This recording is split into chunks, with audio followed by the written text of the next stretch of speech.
All right. So look, you cuss each other out all weekend.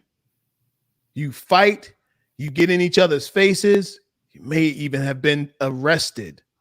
But you know what? Don't worry about it. By the end of the night, by the end of the weekend, it's all forgotten and everybody's going their separate ways. The question is this a toxic relationship that you need to leave or is it savable?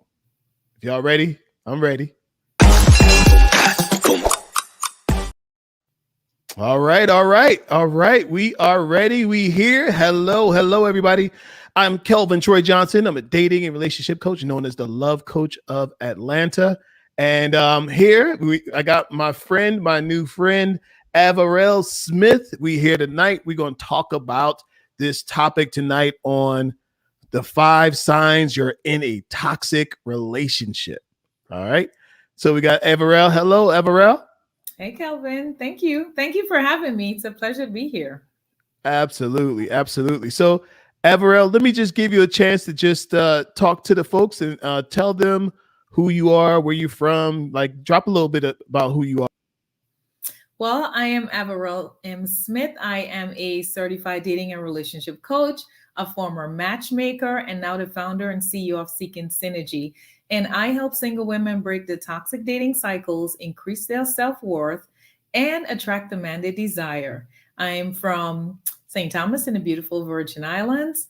And last but not least, I am your toxicity to authenticity coach. Let's talk about that. Let's get right into it, Avarel. Tell us, what is a toxic relationship? What does that look like? Well, the experts say, Kelvin, a toxic relationship is any relationship between two people where they don't support each other, where there's conflict and one seeks to undermine the other, where there's distrust and lack of consistency. That's basically it in a nutshell. And of course, there are different layers and different signs of it, but that's basically what a toxic relationship looks like in a nutshell. All right, good. So you guys, if y'all want to call up, y'all want to get in on this conversation, you can let me know and I'll try to pull you up. We just want to say hello and welcome to our TikTok audience. Everybody out there, you guys are welcome to come on in and join the show as well. Let me just take care. Let me just hit something there. All right. So let's get into the conversation tonight. And you guys, if this is your first time here, please hit that like button, hit the subscribe button. This is the conversations that we have all the time right here. So, Avarel, let me just check the one more thing here, and okay. Let's put this. Yeah, I like to have everything ready and actually, I'm changing the sound because I want to make sure that the TikTok audience can hear what you guys have to say. You guys in TikTok land, please check in. Let me know where you guys are watching the show from. And I want to make sure you guys can hear Avarel tonight. So, Avarel, talk to us a little bit about this toxic relationships, just identifying them and just like, what is it? What is it? Well, Kelvin, it's unfortunately the norm in some people's lives, right? Toxicity has so many different forms. It has so many levels. It could be anything from lack of communication to constant arguing to name calling. We'll get specifically into the signs, but it could be subtle things. And it starts out usually as subtle things, whether, the silent treatment, not addressing conflict, letting things linger and then they fester and then someone blows up, right? As it escalates to a whole new level. Mm-hmm. Just the tiptoeing around, walking on eggshells, can't be yourself. Yeah. Right? Trying not to make this person upset. You don't want them to blow up. You don't want to get in an argument. There's constant tension. Toxicity has so many different forms and so many different levels, but it usually starts with subtle things, and then it can be emotional, of course, mental, and then it eventually can lead to being physical. Wow. Wow. So let me ask you this. What you know, as I think about this idea of toxic relationships, I know quite a few people, right? Who people who really went at it on the weekends, right? It's Friday night. Everybody's ready to party. Everybody's ready to chill. And I've known people who like they fight every weekend. There's a fist fight and like they fight hard and they love hard. So how does a person really know what's your thoughts like even being able to identify if this is a toxic relationship or not? Well, you know what? Unfortunately, people normalize it, right? So they may not consider it toxic. I mean, if you're fighting all weekend and then, people talk about having makeup sex, right? So then they think that that's okay. Mhm. But if you're fighting all weekend, and this has become the norm in your relationship, then absolutely that is toxic. Because Yeah. you're not going to, for example, make excuses that we were all drinking and we're drunk. And that is why we had an argument and there was a whole lot of yelling and cursing. We're not Mhm. going to make excuses because if drinking leads to yelling and cursing, then don't drink, Right. Right. Yeah, right? no, that's totally true. And look, we can make an excuse and a reason for everything. Right. Right? We can make an excuse for everything, but at this, like you just said, and I listen. I know people who party hard. I got some friends who like I had one guy in my program when I used to work at a men's program, men's recovery program, and this guy said, "Listen," he said, "Kel, I'm having the hardest time. I'm married to a Spanish girl," and he said they party for everything. Shout Yeah. out to our Spanish community. Anybody listening, shout out to you, to our Spanish folks. He said they party. He said they go in and they party for everything. If anybody knows any Spanish That's folks, true. That's true. they party for everything. It's it's Yeah. it's little Bobo's third birthday. Everybody's coming over. There's music and there's drinking. And for this guy, he said, man, recovery and being close to my wife, my wife's family, they think that if I don't show up, I'm trying to be funny. Something's wrong in my marriage.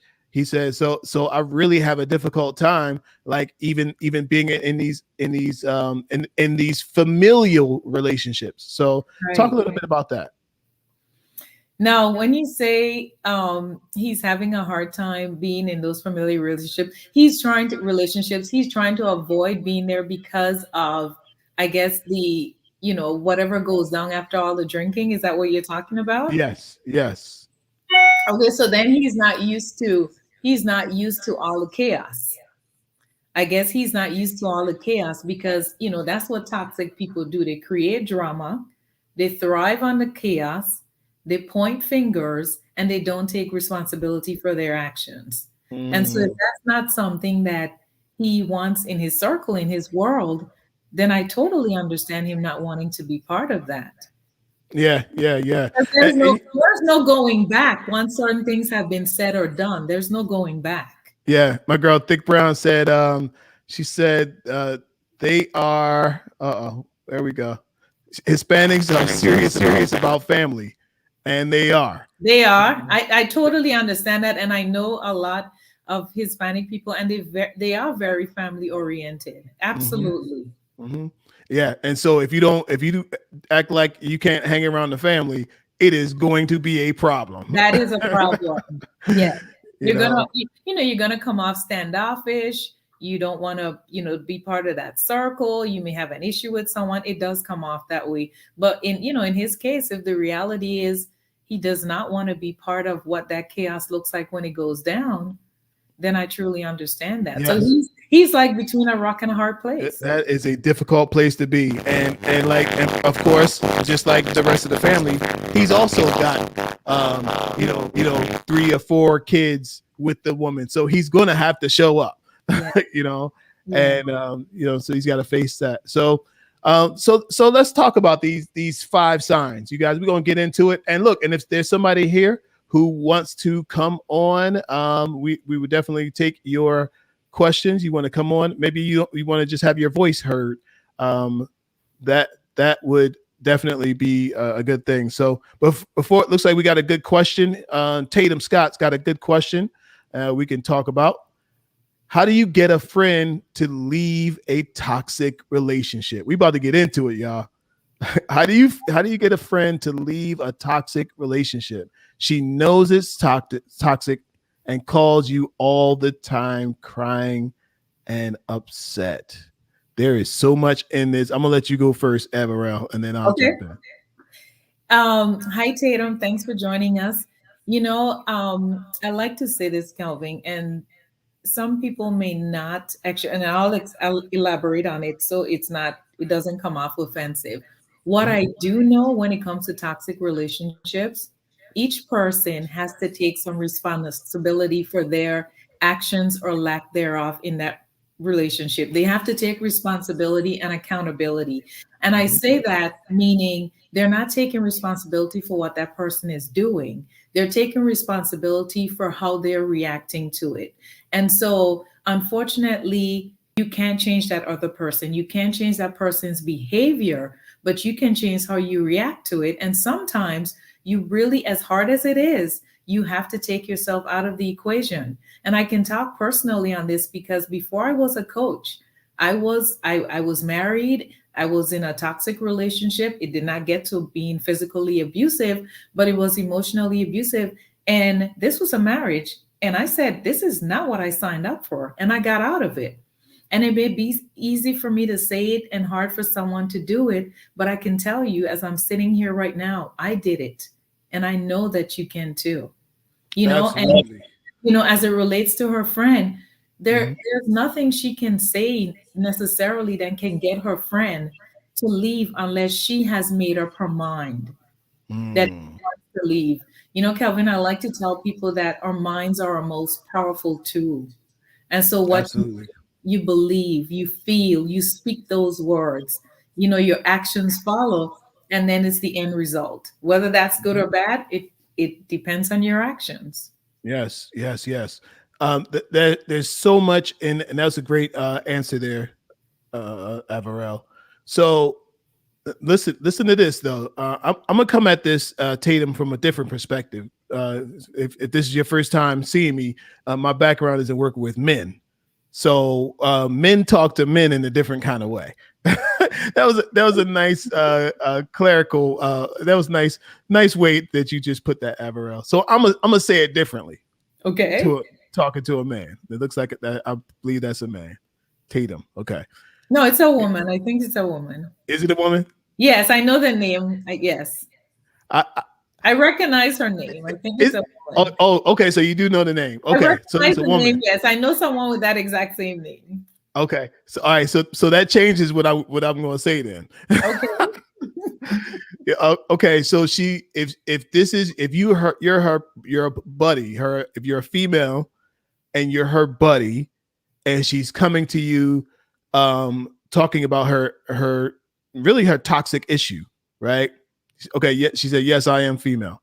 All right, look, if she's coming to you talking to you about this situation, this is her way of reaching out. She knows something's wrong.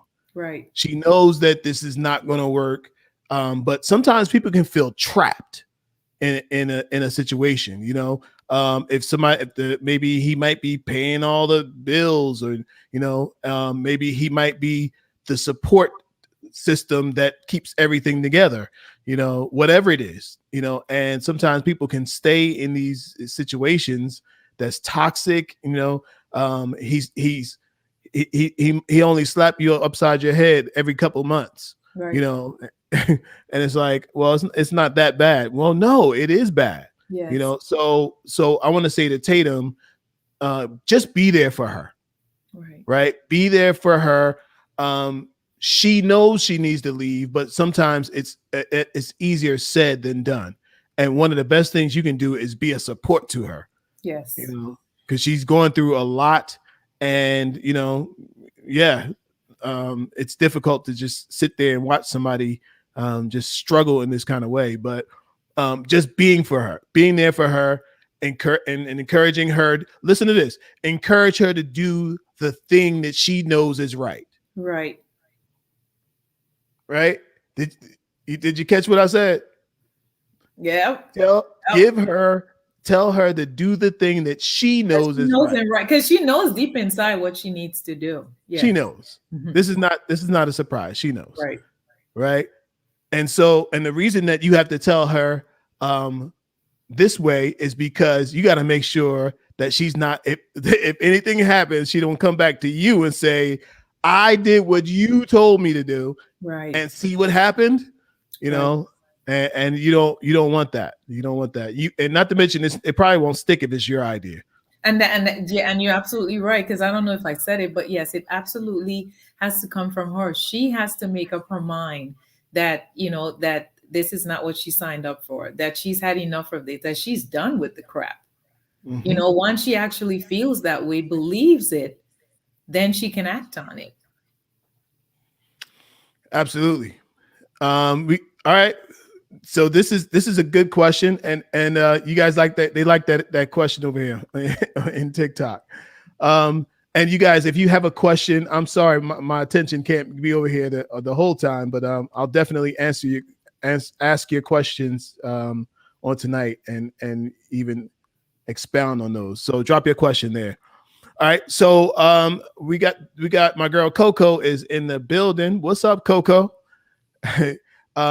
So she said, this is a good question. How do you support without enabling? How do you support the person without, being their crutch, being the reason why they won't hit bottom and go get some help? Oh, you want me to go first? Yeah. Okay. Well, Coco, honestly, I'll be very frank. What you do in order to support without enabling is ask her the tough questions. You want her to say what it is she's feeling, how she's, how it's affecting her, what she thinks she should do. You want it to come out of her mouth. You want it to come from her. That way you're not considered enabling because you're just listening and supporting, right? You're being a friend, and that's being supportive. You're lending an ear, right? God give us two ears to listen more and talk less, right? Mm-hmm. And so you're listening. That is being supportive. But you want to ask her the tough questions like, how does it make you feel when he does this? How is it affecting your life? How is it affecting your relationship with your children? Are you taking it out on your children? How are you functioning or at work, or are you functioning? Right? Ask her the tough questions because then it'll get her to really stop and think about those things. And maybe that can actually get her to act sooner than later. You'll be surprised when she is able to see from another perspective. She has to address those tough questions that maybe someone else did not ask her. Mm-hmm. Mm-hmm. Right? Good answer. Good answer there. I think I agree with what you said. I think that you have to do the thing that you're going to be proud that you did in the end, right? Let's say something something happens to them. Let's say you tell your friend to leave the guy and he chases him down, and something bad happens to her. They say you told her to do this. Right. Now, of course, you're not you're not a professional, Correct. right? You're not a licensed professional, so they can't sue you. But I just feel like just like that question before, you have to be there for the person, right? And so in some ways, there's going to be some enabling. But wouldn't you rather know that you enabled them, you helped them, Right. rather than have them feel like you turned your back on them? So good stuff. Good stuff. Let me check out. We got some great comments here on the TikTok side. My girl Michelle. the matchmaking attorney. She was on with us a couple of weeks ago. Oh, Uh, Michelle, yes. yeah, yeah, yeah. She says, I tell women to make decisions that bring them the most peace. Right. Yeah, I like that. I like that. Tamika Michelle. Yeah, I Yeah. like that. All right. So here's a question. User, you gotta get yourself a TikTok name. She got you got a jail name. User number 34759 every 993. Step forward. All right. So here's this person's question. I'm not sure who it is. I'm just gonna say this person.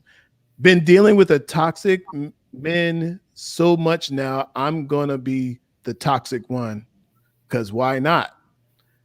Uh, let's talk about that for a minute. Sometimes you feel like, you know what? Now I'm gonna give it to somebody else. Now that I've been getting it, I'm tired of this.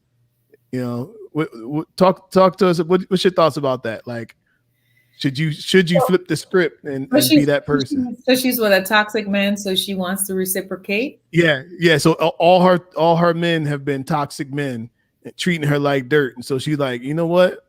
Forget this. It's my turn. And Unacceptable. Totally unacceptable. What you should not do is waste your time either with toxic men or thinking that you should probably now reciprocate and be toxic to what, the same man, or hopefully not another man, because that's totally unfair, you know? mhm, And it's when you find yourself attracting toxic people, sometimes you have to look at yourself, right? mhm, You have to look at yourself, because if you continue, what I tell women, if you continue dating the same man just with a different name and a different face, after a while, the issue becomes more about you and not them. Why are you attracting these type of people? What is it mhm. about toxic people or toxic men that you may not necessarily like or love, but what is it about them that that gravitates you to them? Mhm. And so it takes some soul searching. Maybe there's emotional baggage that needs to be unpacked, Yeah. right? Then maybe Yes. there's some healing that needs to be done. And the last thing that you should be thinking about doing is reciprocating. Like, no one has Mhm. time for that. Life is too short, time is too precious. That is not how you want to spend your time, especially if you want to find the right man. Because if the right man comes along and that is the time that you choose to reciprocate and be toxic to that person, you've just blown your chance Yep.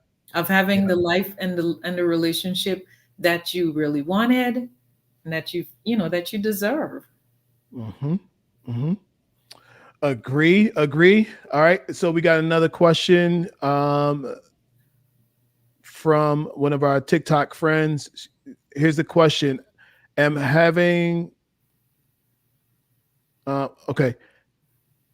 I am having toxic relationships with the guy is not recovered from his previous relationship, but he's you know making moves on her, but he's not over his ex. So what's your thoughts about that? And she acknowledges that, and that's a good thing. She acknowledges that. And until he's over his ex, that relationship will be toxic, Uh-huh. because that means that he's not truly ready for a relationship. He's not truly ready for a relationship because he still is emotionally attached to someone else. And there's Hmm. no way that he can be emotionally available for her. And the fact that she has actually recognized that, it is time to just, I won't even say cut her losses, because it's probably still at the beginning stages where hopefully she has not developed feelings for him. But even Yeah, if she has recognized that this relationship is doomed any yeah, which way toxic. you think about it, because it will be toxic. Yes. Hmm. He'll probably Hmm. be comparing his ex to her. There'll be so many levels of where the toxic behavior is going to come out. He has emotional baggage. Yeah, what I would have to ask her is what do you hope is going to come from this, Right. right? Like, what would be a dream come true that hasn't come true. Right. You know, so if either way, if he's not over his ex, Right. what is the toxic part? Oh, he's holding on to you because he's not over his ex. Like, where are we going with that? You know, Right. so either way, that tells me a lot. It tells me that you know you probably jumped the gun and probably moved faster than you should have. Right. But Okay. but she acknowledged it, and we have to give her kudos for that. Yeah. No. I got to finish beating her up first. I got to beat her up first. Okay. But yes, yes, I'll give you that because self-awareness has to be number one. Like when Absolutely. you realize that there is a problem. Now the question is, what are you going What are to you do gonna do about it? about it? Yes, What you are you gonna do about recognize it as toxic. Right, because then you We're get gonna into we a gonna give you a hand. right, because you get into a relationship like that where you know that the person is still emotionally attached to their ex, and down the line, it's not fair to start pointing fingers at that person Right. because you knew exactly what you were going into, you know Exactly right. exactly what you were getting into. Mm-hmm. Mm-hmm. Yes. And Yes. sometimes it's best to just stay single. Yeah, because you know what? And if he's really still like in his mind with his ex, you're actually freeing him by letting him go. So Absolutely. the question really probably is what's going on with you that you don't want to be alone. Correct. Loneliness is driving this situation. Right. And that's And the worst time to get into a relationship, when you're lonely. when you're lonely, so you'll take anything, You're just gonna pick crap. pick crap. You're just gonna pick crap. I mean, it's and then once again, you can't point the fingers at who and what you picked. Right. You have to look in the mirror. Absolutely. Absolutely. All right. My girl Coco said yes. Self check, hard truth, but necessary. That is absolute fact. All right. User says asking reflective questions can be challenging if they have developed a habitual habit of covering their partner. What say you? Um, it can be challenging. Now when they say they've developed a habitual habit of covering their partner, meaning they are making what excuses? I'm not sure if that's what they're referring to. Um, so yeah, I think she's referring to like let's say they're in that relationship. Reflective questions. I think you mentioned something about that. Just in um, having the conversation with them, Asking the tough questions. asking the tough Right. questions. Yeah. So a habitual habit of covering for their partner. Well, That's. I guess making excuses then. Mm-hmm, And once again, yes, we have to take some responsibility and accountability because the only way that we can honestly, really, truly um, understand and recognize the magnitude of what toxic relationships and toxic behavior can do to us and our self-esteem and our mm-hmm, self-confidence is mm-hmm, being able to understand, you know, what those tough questions when they're asked, what that looks like. How is mm-hmm, it affecting you? What, how to the extent of, okay, are you having trouble sleeping? Are you taking out your frustration on family members, friends, kids? Really, are you even able to practice self-care? mm, Right? Are you binge eating? Are you not eating? Are you losing weight because you're not eating? Are you gaining weight because you're binge eating? Like, mm-hmm, recognize how it's truly affecting you. And once someone asks those questions and you're able to reflect on, exactly what is happening to you and how, the toxicity is personally affecting you, your life, and everything and everyone around you, then maybe it doesn't become as significant or real until you're able to reflect on that. yeah, yeah. So Avarel, my friend on TikTok, Sherry Pick, she said those people keep contact with their exes for self-validation. I got some smart folk that follow me. I got some smart friends, right? And that's totally true. There are some people who stick around with somebody that it's almost dangerous, but having them in their lives, it helps them to hold on to like that feeling that somebody wants me, that You know feeling what? that I'm not hideous, and he's better than nobody. Ladies, you've got to know your true worth. You have got to recognize your true worth. You do not need anyone to validate you. And what I like to tell women, Kelvin, is if you have to give yourself positive affirmations daily, Mhm. if you have Mhm. to put them on a post-it, if you have to put those post-its in different areas of your home where you can see them every day. I am worthy. I am strong. I am beautiful. I deserve to be loved. I am, whatever it is, right? Like Mm, if you need to give yourself daily positive affirmations, you don't need anyone else to validate you. You mm. don't, Fact, fact, you know, fact. if you Yeah, need to have that accountability partner who is going to be someone who can uplift you in those times where you may not be feeling so worthy. yeah, yeah. In a couple of weeks, I have some love affirmation cards coming out. Okay. Awesome. Affirmations of love, the playing cards. And so part of the instruction will be for you to take one off the top every Yes. morning and repeat it, and to Right.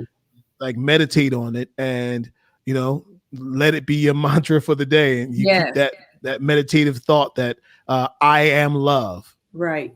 Or another one, I am worthy of love. I'm Yes. here to be loved. You Correct. know, people are blessed because of my love, right? Yes. Like, I Yes. will attract my ideal partner because I am love. He will receive love radiating from me. Like Yes. all of that. Some great cards. So it's coming soon, you guys. I got a lot of stuff in the pipeline that's coming. I Good for just you. wish it was here today. But it's coming. It's coming. It's coming.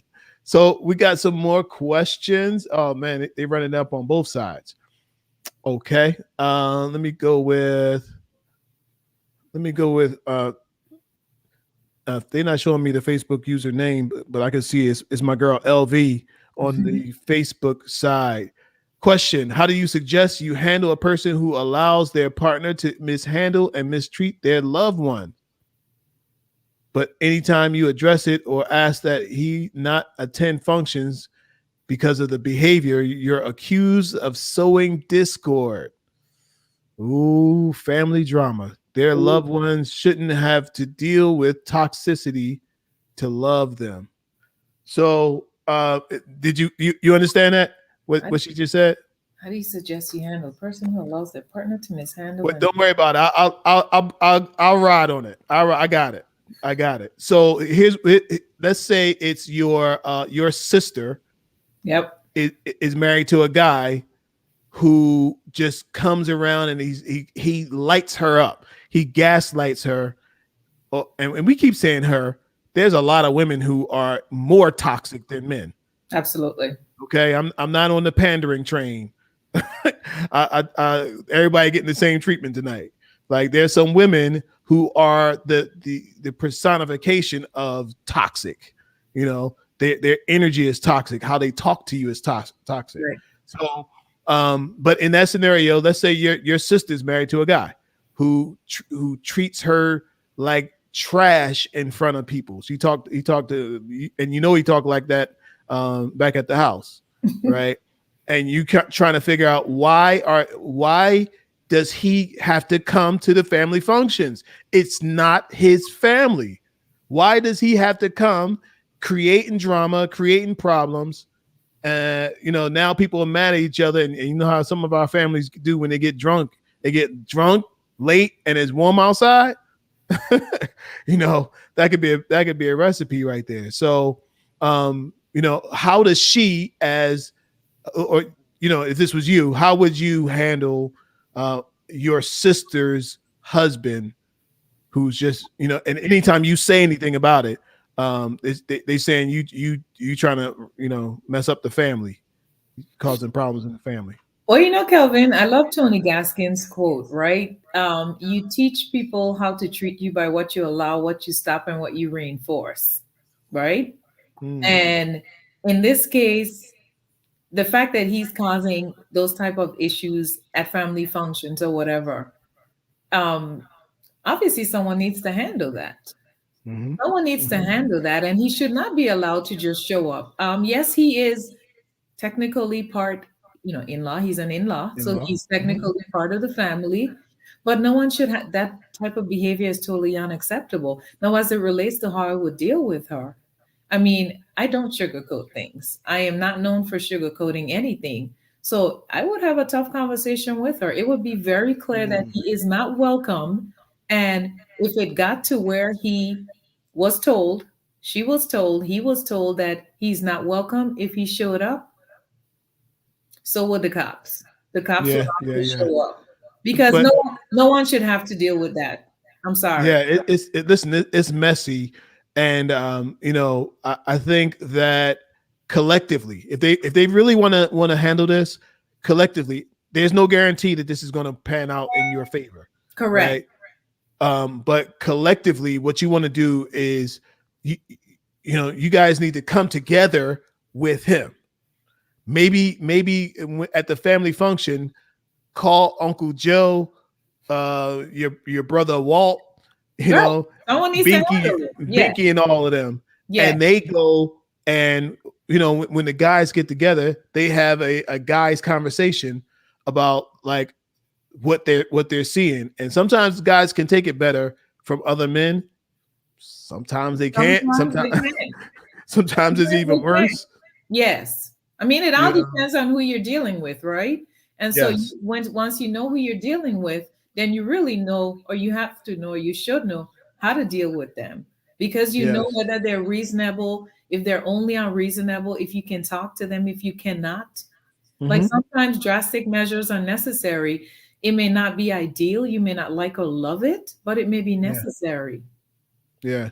So somebody in the Sherry said like Amber Heard. Like that is a situation that was complete toxicity. I Yes. don't know how these people even got to the point of even dealing with this stuff. It was so toxic. That was like the picture of toxicity. But that's And, because people normalize it. People normalize toxicity. They don't call it normalizing it. That is just what it is. mm-hmm. They normalize it. We and I say we as people, period. Um, that has no place in my world anymore. Mm-hmm. But we normalize toxicity because we don't want to deal with tough issues. We don't want to communicate about it. We're afraid to ruffle feathers. We don't want to cause an argument. We rather Mm-hmm. leave things unsaid or act as if they don't exist or be in denial that they exist, right? Mm-hmm. But that just creates or escalates more issues because then it's going to linger, it's going to fester, and eventually someone is going to blow up.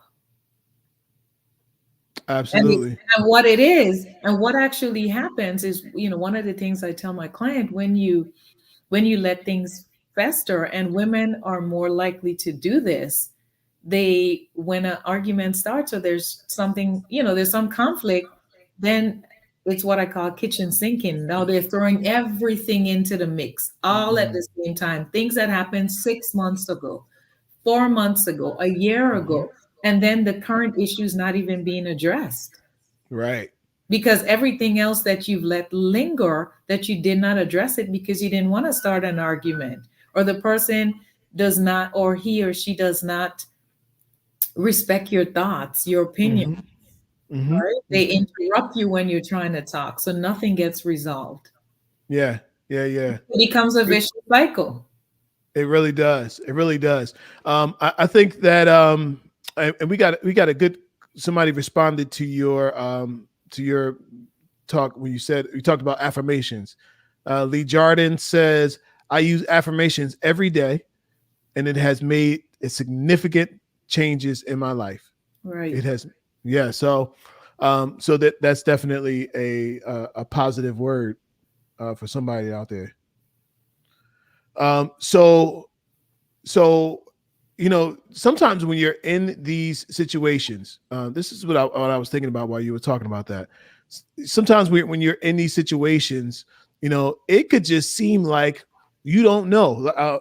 On the post that I put out here, just asking the question, like how do you know if this is a relationship that can be saved? Like, how do you know whether you should abandon ship ASAP or um, fight it out?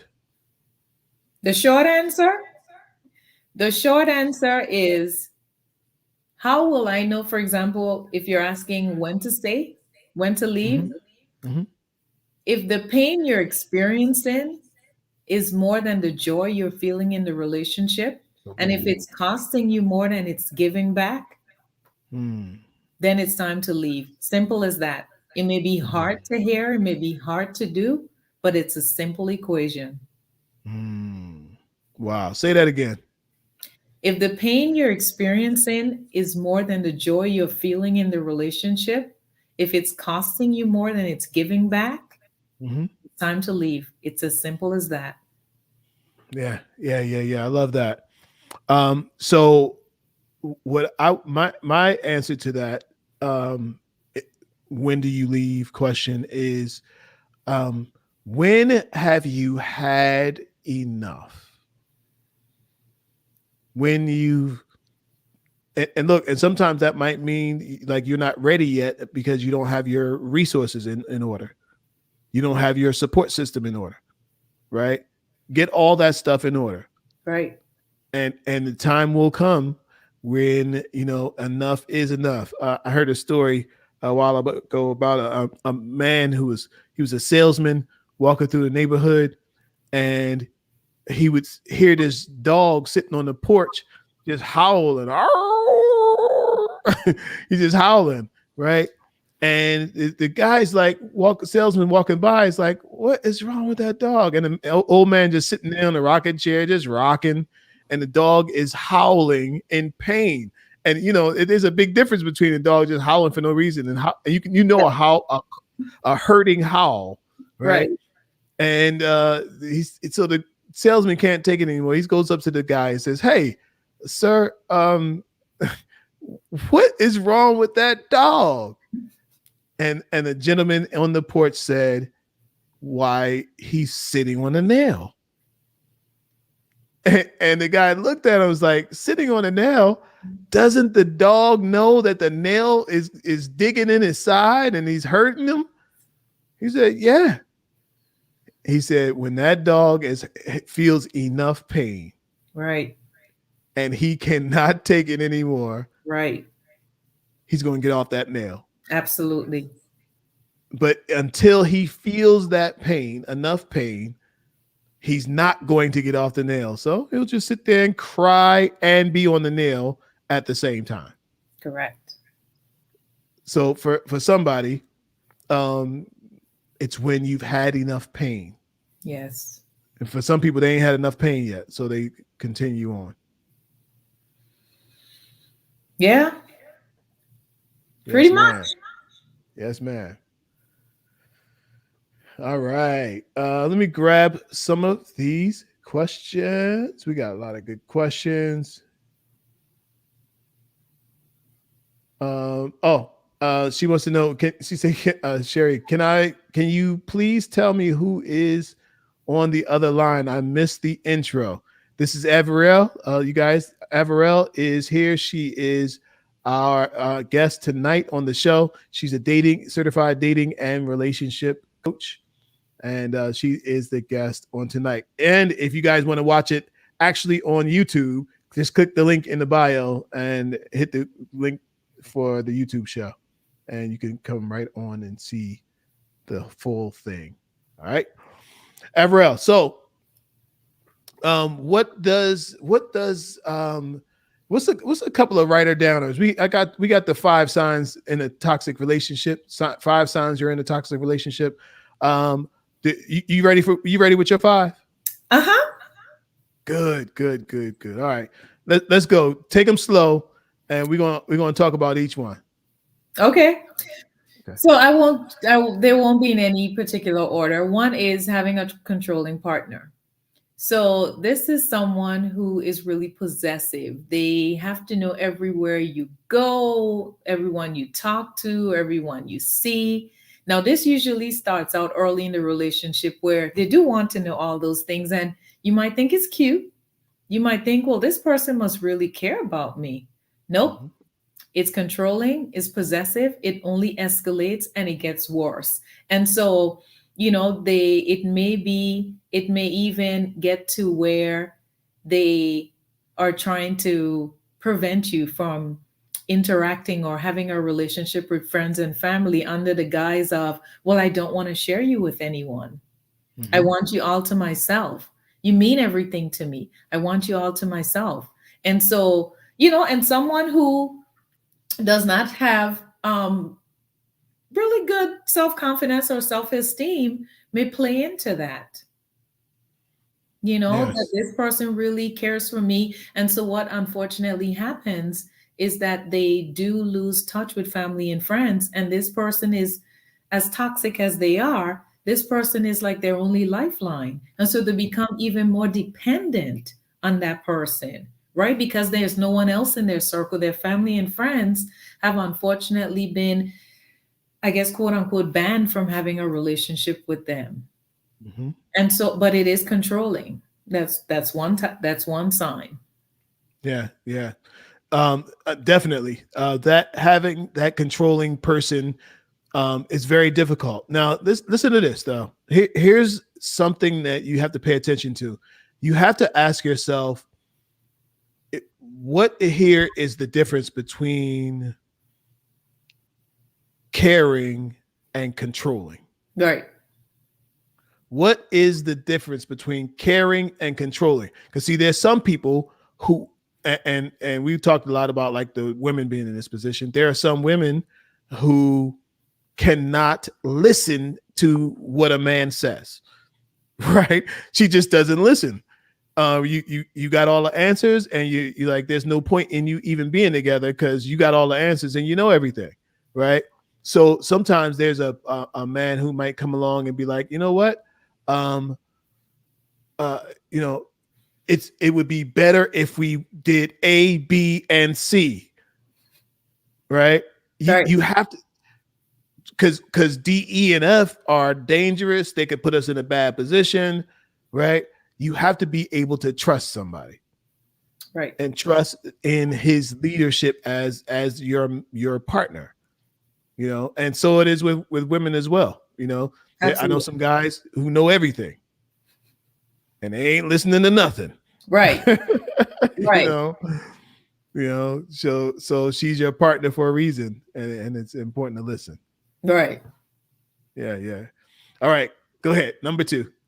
Number two would be being discomfortable. There's discomfort. There's discomfort because you can't be yourself when you're with this person. You're walking Mm-hmm. on eggshells. You're trying to be someone else because you're afraid to piss him or her off. You don't want to create any arguments.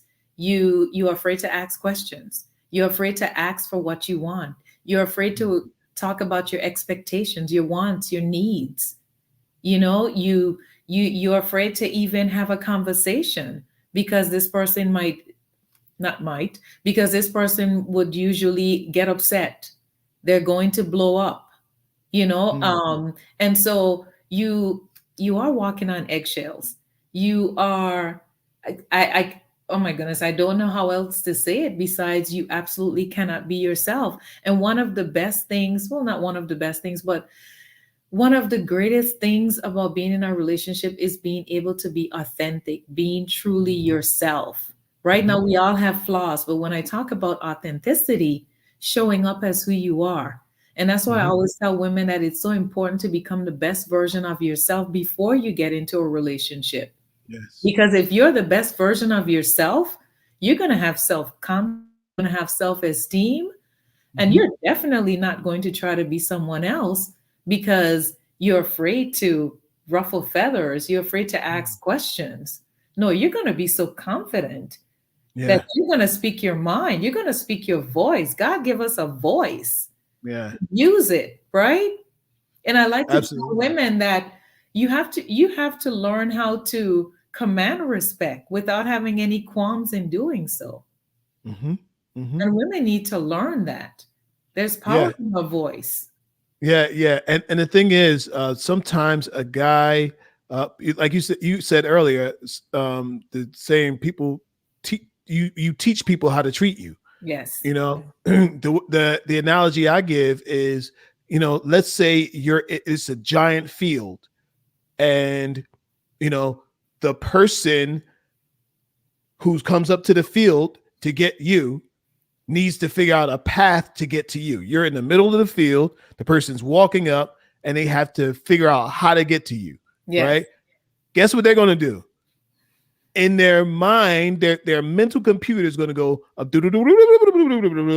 how did we handle this last time? Was Right. there okay, there was no last time.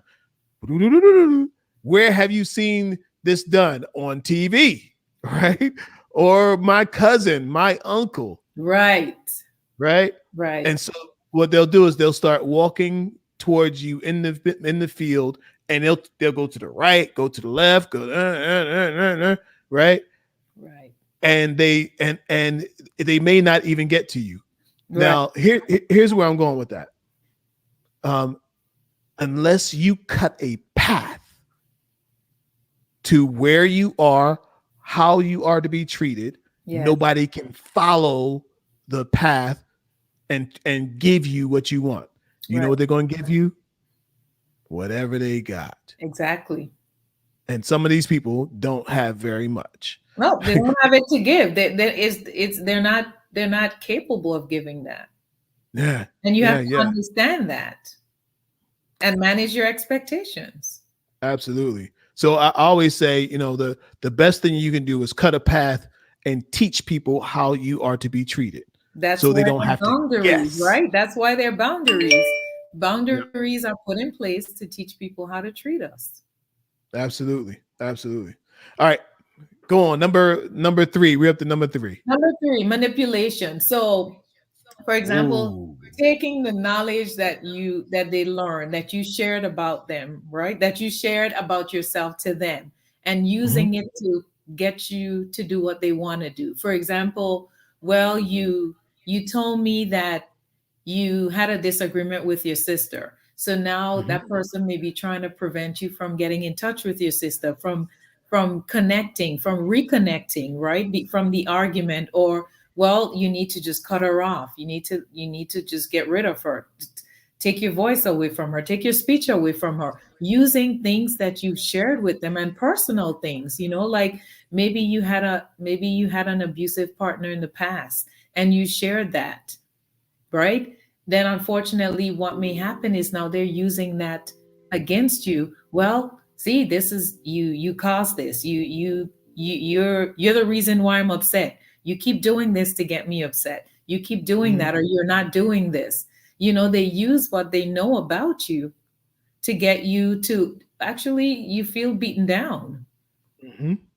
It's manipulation at its best. Yeah, I agree. And when you're being manipulated, and especially when you're really like in love with somebody, man, that could be a terrible, difficult thing to know that you're being played, but you know it's being done. You Right. know they have you. You know they strategize because they know they've got your heart, Right. and they just set these situations up. It can be very difficult and hard for some people to just deal with. And so I'm thinking of someone right now, and the lady was sweet as she could be, right? But this guy was a bastard. like 100%. This guy, would just take full advantage of her, like would take her money, would just do all these kind of things. didn't treat her well at all. And but she was just in love with this guy and just would not let this guy go. And And all his that takes us back. Sorry, no, no, you got takes us back to the earlier conversation about at some point we all have to take some accountability and a responsibility for our actions or lack thereof in a relationship. it. Mhm. And, I'm not saying that you're taking responsibility for what the person is doing to you, because people can only do to us what we allow them to, right? Mhm. But we're taking responsibility and accountability for how we react, right? Um, and I always tell women, when I share my story about, before I was a coach and going through a divorce, I always tell women that we all have a God given inner strength. And Mhm. sometimes you need to dig deep and find it and harness it because it's Mhm. there. It Yeah. is absolutely there, you know? And so when I say take responsibility and accountability, controlling the things that you can, which is not the other person, but how you're Mhm. reacting. And Mhm. unfortunately, and as hard as it may be, sometimes we do have to take ourselves out of the equation. Yeah. Yeah. I want to speak to it from the male perspective, right? I've known men who were being manipulated by women. Somebody might say, Avarel, that women created the game. Women created the game. Men just didn't. We our minds didn't don't move as fast. Like women, like they created the game. I know women who know how they've gotten out of every ticket. When the officer was a man, they they took that saying, you got to use what you got to get what you want. And they know how to do it, right? And there's some, meanwhile there's this guy who is, maybe green, and he's out here just flailing and trying to make women happy and trying to do this. And some of these people, they have no, they are good at the game, and you can't, you'll just be food to the big fish out here. So if you're a guy, listen, there's nothing wrong with reaching out for help, man. Right. Because guys, what guys will do in these manipulation situations is just sit there and take it. You sit there and take it, and you don't say anything to anybody, and you're slowly rotting on the inside. Yeah. Do you know how embarrassing it is for a man to be disrespected by his woman, or it's, even in public, you know, how she talks to him, how she refers to him, how she thinks about him. It's a very difficult place to be for a man to be able to stand up and say, this is my woman, and be okay with it. So it's a lot. It's a Manipulation lot. It's a from lot. men And is a yes, it lot. go, and like you said, it does go both ways. And it's the same concept, you know. Um, no one can do to us what we don't allow them to. And yes, Fact. it is one of those things where you are between a rock and a hard place. Hmm. Because yeah, when you love someone and you're really all in, Hmm.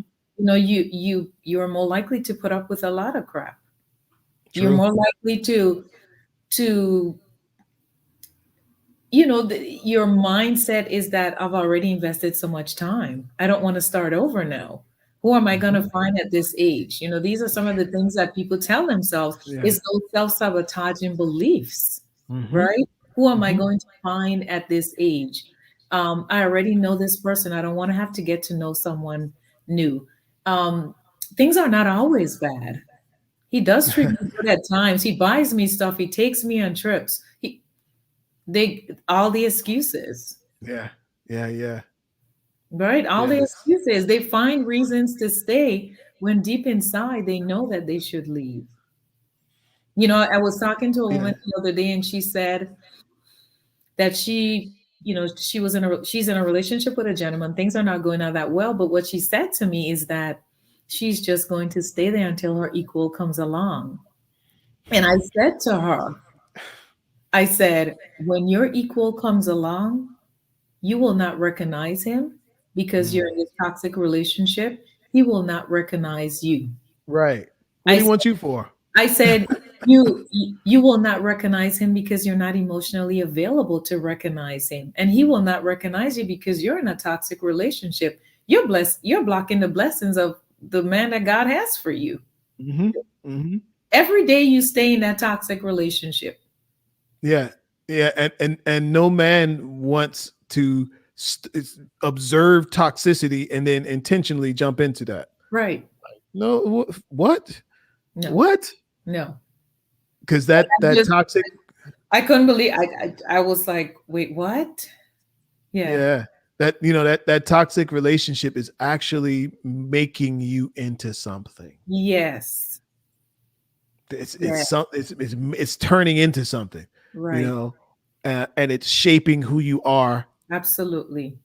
going forward. So, it takes strength, though. Look, I'm not saying it's easy No. to break away from a situation that's bad for you, or just dangerous for you.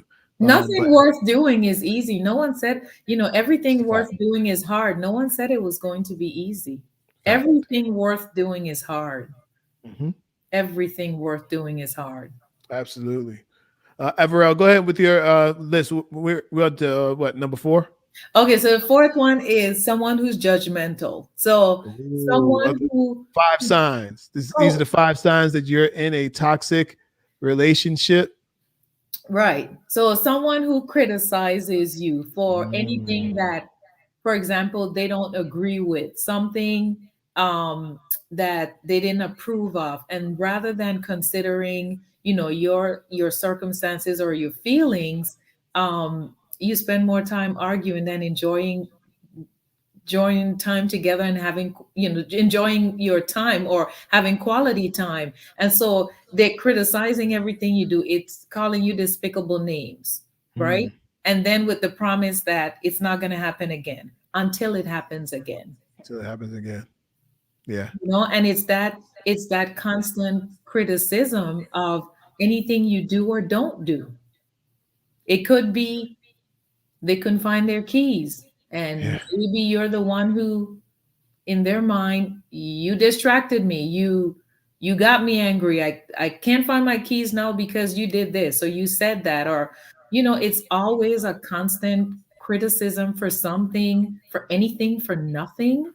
Hmm. And when it Hmm. gets to the name calling, Hmm. there's no coming back from that. Yeah. And I Yeah. know Yeah. a lot of people put up with it both ways. What I tell women is that the last thing you want to do if you get in that situation is just start reciprocating and think that it's okay, because you're not just taking it, you're also doing the same thing. Right. That's not where you take that. Uh, That's not the road you take. yeah. Yeah. It's this is all very sad. It's this is sad, and because it happens so subtly, Yes. right?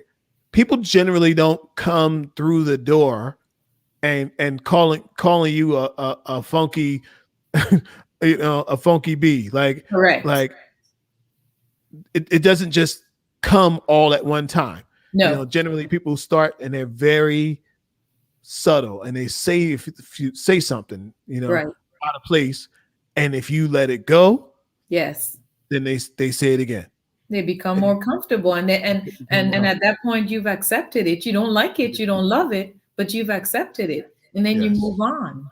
Hmm. You Hmm. move Hmm. on. Yeah, I teach my daughter. I talked to her about this in terms of relationships, and she's a teenager. So I told her, I said, listen, a person will smack you with their words Yes. before they smack you with their hand.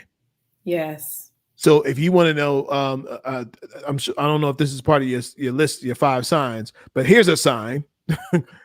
It starts with the language first. Yes. Hurting, emotional pain, and even abuse, being abused and being in that situation. It starts with the words. When you hear those words, those abusive words, just Yeah. know that a backhand is coming soon. If you Correct. let it go, then Yeah. it will go from just words to physical Yeah, that's only the communication. beginning. Mhm. That's only the beginning. Absolutely, absolutely. All right, where we at? Number five. And the fifth one, I mean, there's so many that we can go through, right? But There if we're really going to do is. five, someone who's self-centered. No, this is someone who does not consider your thoughts, your feelings. As a matter of fact, they don't care about your thoughts or Nope. feelings, Nope. right? It's all about them, or your thoughts don't make sense. You're trying to make your point. It's not resonating with me. Not that they're using this language, right? But they dismiss your thoughts and feelings. They're Mm, interrupting you when you're trying to talk because then they're making it all about them. What you have to say really has no bearing on anything that they care to hear, mhm. and it's just me, me, me, me, me. And it's Yeah. it is of course very disrespectful, but it happens more often than some people are willing to admit, because what I've heard women say is, well, when that happens, I just shut down. I don't say anything and I'm just going to leave it alone. Mhm. And that doesn't solve the issue. No. It's not going to be resolved. You're No. just sweeping it under the rug, Hmm. Hmm. right? It's still bothering you. And that's why it's so important to speak your voice, because when things affect you, you should be able to speak up about it. Yeah. Yeah. Yeah. I definitely agree with that. And some of these people, the manipulation is so deep. It's so deep that people are. It's like a spider web. You know, there's it's so difficult to get loose from it. When a person is attached to your spirit, like they're down in your spirit, and um you just feel like, what, there's no way out of this. And I'm telling you, listen to this, Avarel. There are a lot of people who feel this way a lot, right? And Yes. you might go to work with them, they look like they're all fine, but they are just bubbling under the surface. They're just boiling. They're on that pot, and they just like, you know ready to lose it. So speak to that, like speak to that. Maybe there's somebody who's listening to this, maybe somebody will catch the replay on this, and they're just at the boiling point and nobody really knows.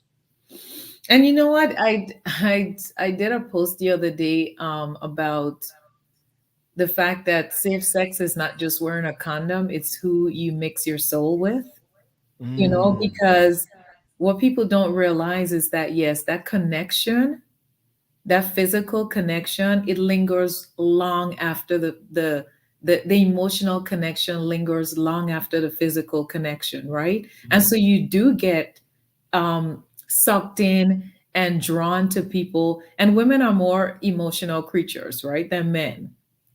And so, for someone who is in that position where they are, like you said, to the boiling point because they are so maybe in love with this person, they're so caught up in the rapture of wanting to be in a relationship, wanting mhm, to feel love, thinking, hoping, praying that things are going to turn around, doing their utmost best of things that they think that this person wants them to do in order to, for example, maybe eventually propose, waiting around for the next level of their relationship to happen. It's not going to happen. mm. I like to use this, and listeners, please don't take it offensive. It is kind of an island thing. I like to use this, and it's like like I said, we say this in the Caribbean. Um, why would a guy, why would a man, um, buy the cow when he can get the milk for free, right? Okay. And so, in a nutshell, that just means, like, for women who are hanging on, hoping to get, hoping to get proposed to, waiting for a marriage proposal, and they're giving their all, right? They are doing everything for this man. They are doing his laundry and cooking and entertaining family and friends and all of that, and it's sad because that is absolutely what you will not do, okay? Waiting on a ring. Like those are not the things that you do because a man is just he's going to get totally comfortable with you doing that. There's no reason for him to take anything to the next level. Yeah. Yeah. A man Right? definitely has to have a reason. Right. Right. And those are not legit reasons for him to want to marry you. Yeah. Yeah. And Yeah. it's sad when women are so caught up, in relationships, um, and can't, and I can't, and I won't say can't see, that it's not going anywhere. Hmm. Um, but it's like that meme that I'm sure you've seen, the one that says a relationship without trust is like a car without gas. You can stay in it all you want, but it's not going anywhere. Mm. That's kind of what those relationships look like. It's not going anywhere, Yeah. but you're Yeah. staying in it just because you are so caught up in I guess sometimes what you think is love, but may just honestly be lust. Yeah. And sometimes it's Love just, does not mean walking on eggshells, and it does not, right? yeah. It does not cost you your peace of mind and sanity or your happiness. Yeah. You know what does? Toxic love does.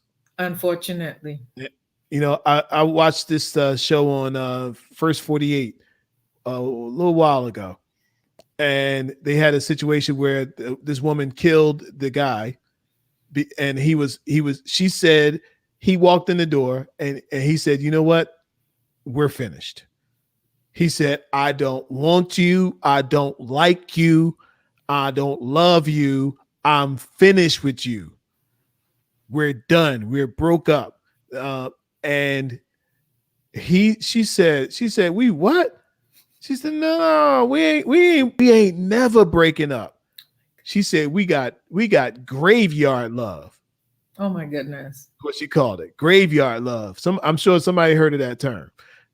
She said we got graveyard love, and you know what? So what graveyard love mean is you ain't getting out of this until you get in the graveyard. Correct.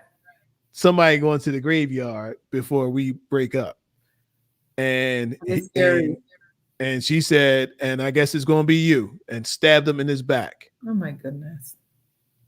Stabbed the guy in his back, and he was like, he was still kind of real, he was still conscious and everything. He's like, yeah, why did you stab me in the back? Like he asked her, and she's like, you not leaving, you not walking, because he went to go grab his things and start walking out the door. So even in that, right, there's a lot of kind of lessons in that. Like you have to be aware Yes. of who you're dealing with, Yes.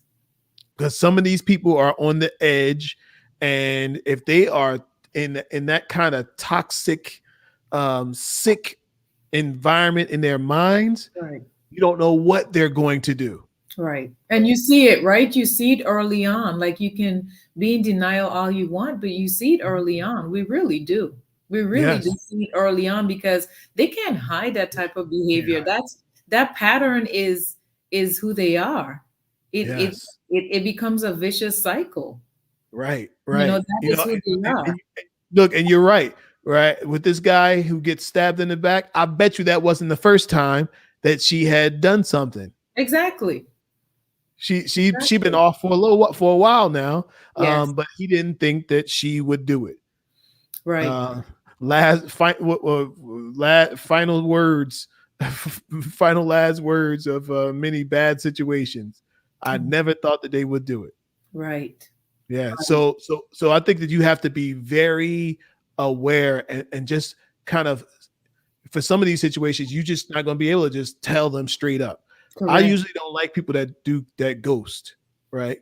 Right. Ghosting people, I think, is a coward's way of ending things.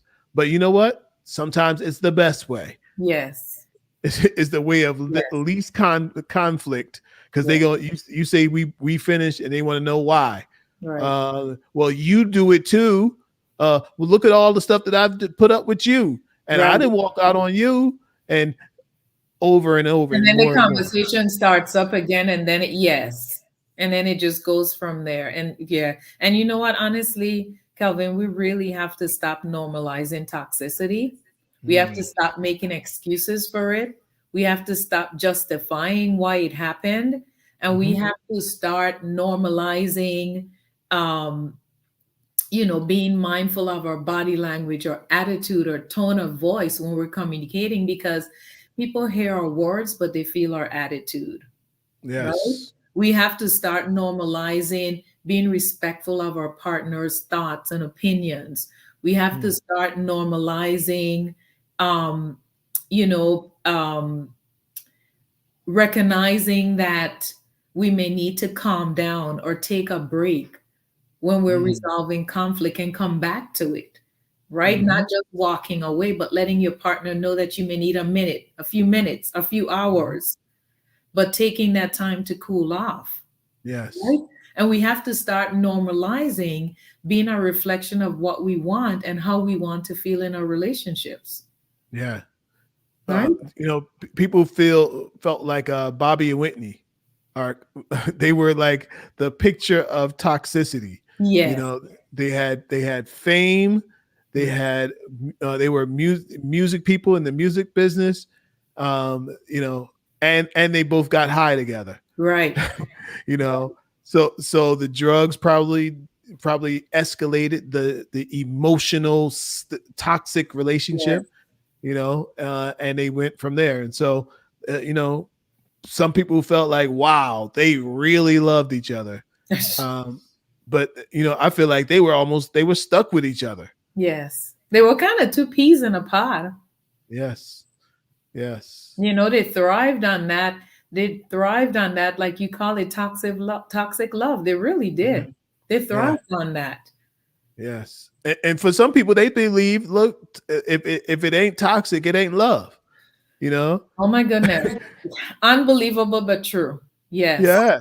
Some people Yeah. feel like if he ain't correcting me, smacking me up, yoking me up, when I do wrong, then he don't love me. Oh my And goodness. it's some men who feel that same thing. You know what? The last time I actually heard that reference was when I was growing up. Okay. Mm. Like I can't imagine people still use that reference. If he doesn't hit me, he doesn't love me. Or I can't even imagine. Yeah. I can't. To even think that that's being, and it's been used for years, I because know it happens. It happens. it does. It happens It a lot. does. But but understand, like, this isn't like 50s, Right. when you had to stay still. Right. You know, We hello. always have choices. We always have Mhm, choices. We always have at least two choices in every situation. There may be mhm, hard choices, there may be mhm, hard decisions, and you touched early on a very good point about sometimes, let's talk about women. Sometimes women may not feel like they have the resources to go out on their own, right? So they stay because, they need the financial support. mhm. Sometimes they may not feel that they're strong enough to do it on their own, or they're staying for the kids, you know, um, all the reasons that people may stay in these toxic relationships. But it's, once again, like you said, it's not the 1900s where a women stayed because they wanted to keep the family together. The last thing your kids need to see is that type of toxic behavior in the household and think that it is normal, right? The last True. thing you want for them to see is that type of, that constant arguing and fighting and the cursing and the fussing, and think that that's how relationships are supposed to be, Hmm. because then it does become a vicious cycle. And they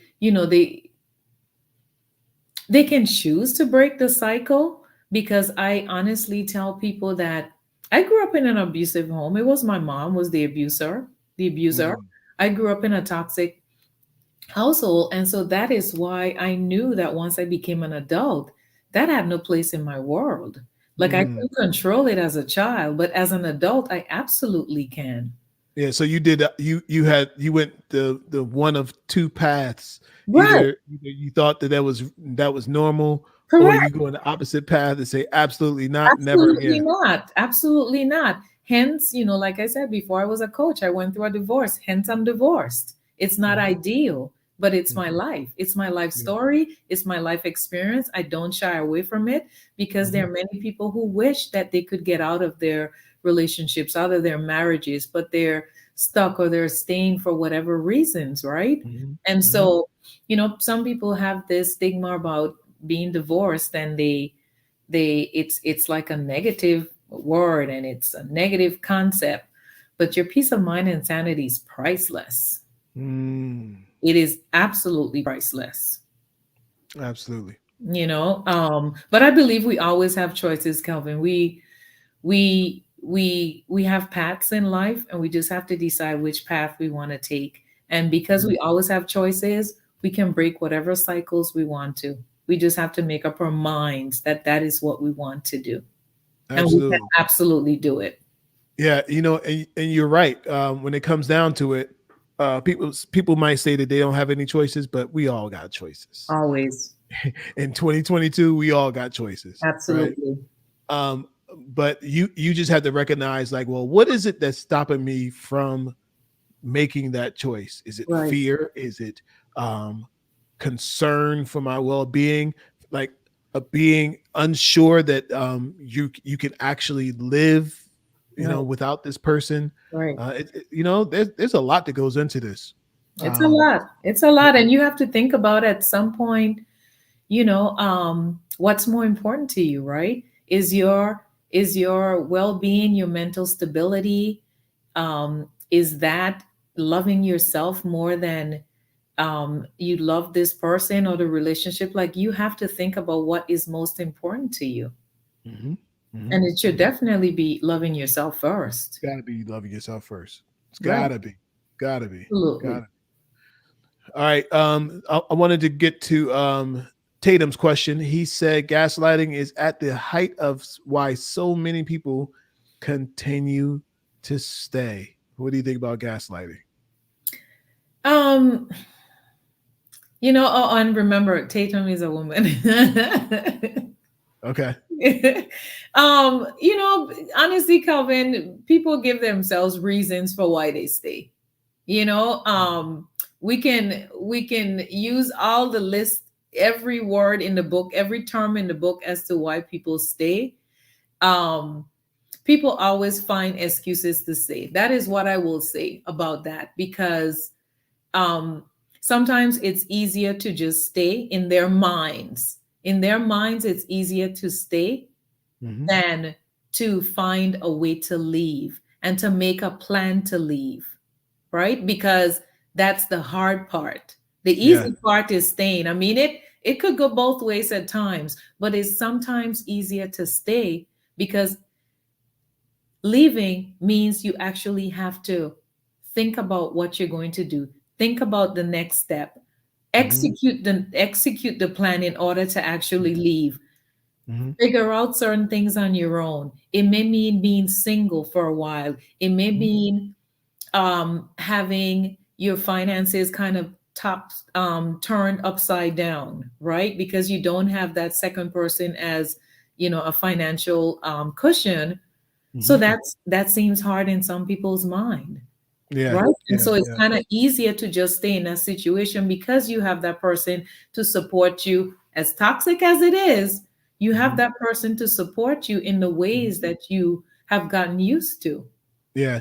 You know what I want to say about it is, I think it comes down to a choice. Right. You just have to choose what it is you want and just decide on it. Yeah. The root word from decide comes from decisio, which Yes. means to cut off from all other options. Correct. Okay. You got to get to the place that you're ready to cut off from all other options and say, you know what?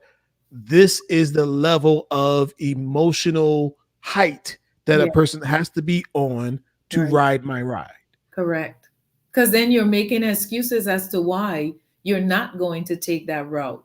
You're making excuses as to why you unfortunately may want to continue putting up with it a little longer. I haven't thought about where to go. I don't know where to go. I Right. don't, but when you start with all those limiting beliefs, then you are truly limiting your choices and your options, Hmm. right? Because you're not giving yourself you know the you're not using your mind, you're not using your most powerful tool, right? Your mind to really figure out what it is that you truly need to do and make a plan to make it happen.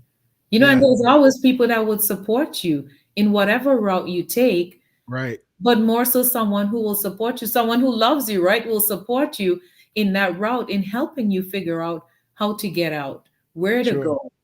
Yeah. There's always someone that can help, or there are resources out there. Hmm.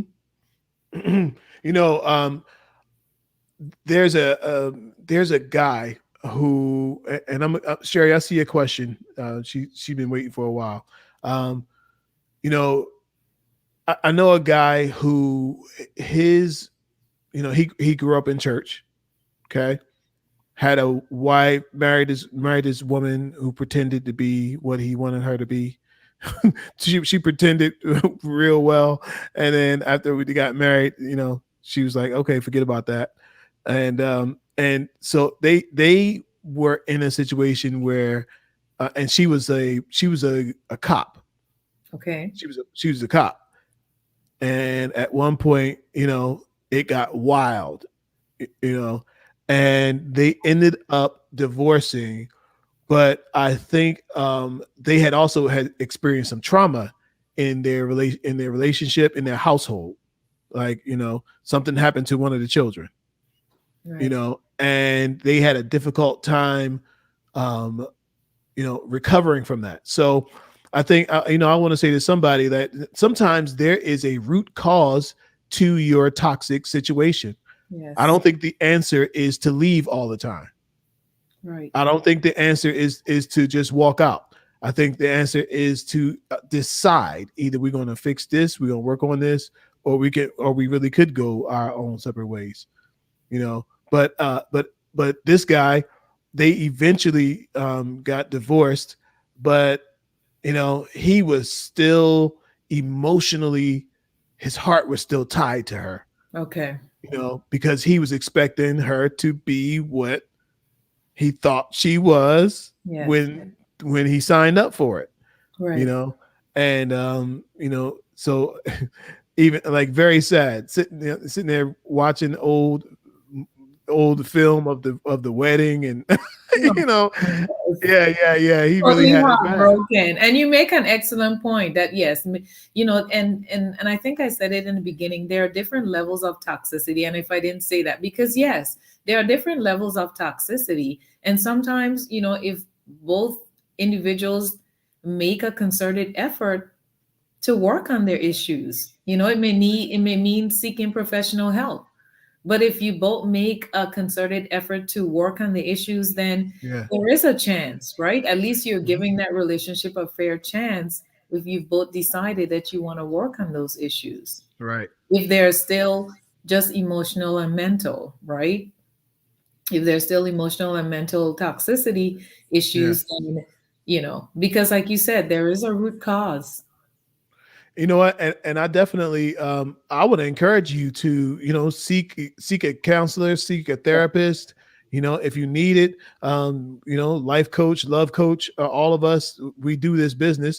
They can reach out to one of us, if not, and we if that's not our specialty, we know where we can refer them to. Refer them And I absolutely. got plenty of therapist friends. I don't do therapy. Therapy is not for me. Right. Look, I've done enough, coaching of men, doing in-home counseling and all that sort of thing, Yes. to know that therapy is not that's not my wheelhouse. Right. But if you need to get to the bottom of what's really going on with you, Yes. maybe why you keep accepting the things and the people Yeah. into your life that are not good for you. A therapist might actually be a good suggestion. And if your mate will go with you, then you have a potentially good thing going on, and Yeah. you might not have to end the relationship. Right. Right. Takes a joint effort. Yeah. It's a joint effort because even if the issues, even if the main underlying issues are coming from one person, your other half being there with you, they're able to support you. They're able to hear firsthand what the issues are and to get your perspective, or listen to your perspective, as a therapist or a psychologist or psychiatrist, Hmm. try to get those things out of you, try to get you to, um, talk about your issues and what's causing them. At Hmm. least the other half will be there to experience that and get a firsthand look, a bird's eye view is what I call it. Absolutely. On the TikTok side, Angel K said, women need to have self care and self love. Always choose self. Women, you are valuable. And I want to say, thank you for that, Angel. And I want to tell men need to have self care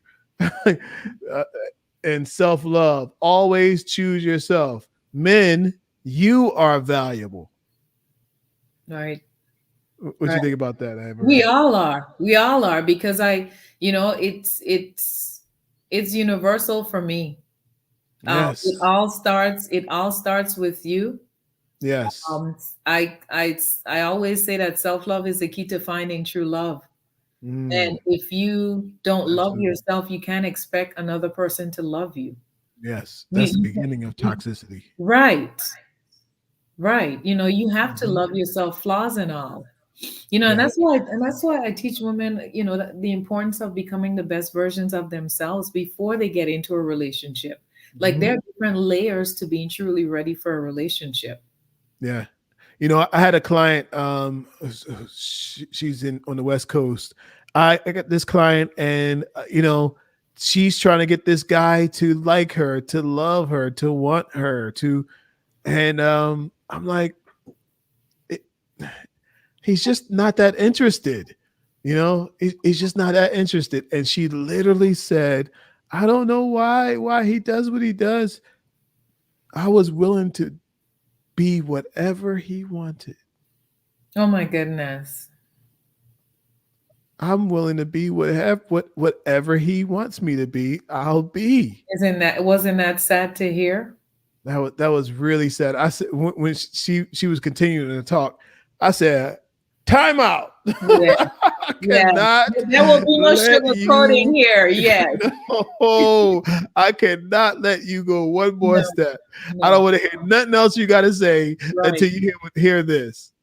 You are valuable. He Yes. should be trying to figure out how what he got to change to be with you. Correct. Like, oh my goodness, like you said that I always tell women, and this is why I teach clients, right? The importance of knowing exactly who you want before you get into a relationship. Because what I Yes. tell these women is instead of focusing so much on whether you're pretty enough, your boobs are big enough, whether he likes you, focus on whether he has the qualities that you know that you want. And you would have known exactly what those qualities are.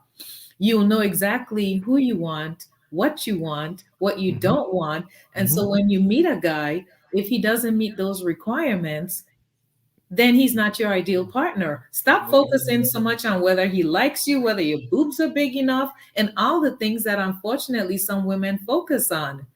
It's like, make it about you. That is one of Mm. the times where you are held. Oh, sorry, I'm reading that. That's one of the times when you are selfish. And it's not selfish, but it's called focusing on you and what you Yes. want. And that is how you get what you want and you get what you need because you know exactly what it is. You know Yes. exactly who you want. You know your must haves, your must have nots, and what you're willing to put up with and what you're not willing to put up with. You know your deal breakers, Hmm. Hmm. right? Hmm. And you establish boundaries from the beginning, Yes. Yes. you Uh, know? You know, it keeps coming back to it that we teach people how to treat us. Yes. It's the facts. Right. Maribel said communication is key to healthy relationships. That it is. She said, I was already a wife when I met my husband. I became his wife when he married me. Mm. Interesting. Yes, yeah, yeah. So I think what you're saying though, and this is kind of the whole root called the root. If you get down to what I do here with Love Coach, it's literally to learn to love yourself. Yes. Learning to love yourself is the most important, like, because people don't know how to love you. I shot a TikTok video one time, and the video I said, you know, you must be prepared to teach. You might have to be prepared to teach a man how to love you. Yes. Boy, they went nuts. They went nuts. They said, I'm not teaching a man nothing. If I'm he not don't his know how to, brother. yeah, if he don't know how to love, his mama should have taught him how to love. If he don't know how to love, bye. Oh my goodness. And I'm like, listen, you got to understand, um, everybody who comes to, you know, everybody you see came from a different situation Yes. and a different background, right? Right. You could have two of your kids who came out of your same house and they completely different kids. You Yes. know, their Yes. perspectives are different, you know, and you would think, well, wait a minute, weren't they taught the same thing? They might have been. Right. They might have been taught the same thing, but the same thing wasn't caught. Right. Okay. Right. So So they sometimes not, they, yeah, so they took your video and took it to a whole other level. Well, when in actuality, when we do communicate our expectations, when we do communicate our wants and needs, when we do create healthy boundaries, when we do build trust with our partners, when we do talk about the tough conversations, that is all teaching a man how to love you. yes, yes, yes, No, because yes. one thing that I remind women of is, one of those what I call irresistible feminine energy traits, or whatever you want to call it, is being able to express yourself. Like Mm, men, we're talking about good men, right? mhm. Men love women who are able to express themselves, Yes. right? Because you're Yeah. going to, once again, you're going to command respect. You're not Mhm. demanding it, you're commanding respect. You're asking for what you want and need. And men appreciate that, because Mhm. men are not mind readers, ladies. They're not mind readers. We're not mind readers. They're not mind readers. You have to communicate what it is that you want and need, and you're more likely to get it when you do that. Mhm. You're more Uh, likely to get it. You can't expect, when I hear women say, well, he should already know this and he should already know that. Well, that sounds good in theory. yes. It sounds good in theory, but men are not mind readers, ladies. And we have to communicate with them. We have to let them know what it is we want, what it is we need. We have to talk about our expectations. One of the things I teach my clients are the importance of three key expectations, right? And I Mhm. won't dive deep into them, but they are time, the time that Mhm. you speak, the time that you spend together, and what that looks like. Communication, how often you expect to communicate with this person. Sex, what does sex look like in your relationship? Are we going to have sex XYZ times a week, a month, Better talk about it. etc.? Right? While you don't want it to be like, you don't want to be like a robot, but it requires a conversation. So there's no resentment and anger and feeling Right. neglected, right? Right. It's talking about your expectations. That's the only way that they're more likely to be met. Yes. So Angel K said her response to that was, it's okay to teach someone how to love you emotionally, physically, and mentally.